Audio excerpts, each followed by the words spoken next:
പൂവേ എൻ വാഴ്വിൽ വീണ്ടും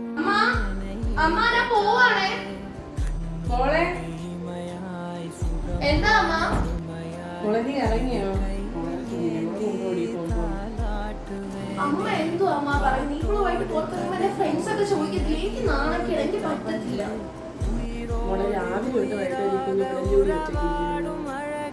അതൊന്നും എനിക്ക് അറിയേണ്ട ആവശ്യമില്ല. ഞാൻ പോയാ தரை வந்து தமிழ் பேசும் இரு கால் வெண்ணிலவே சிறகாக முன்னை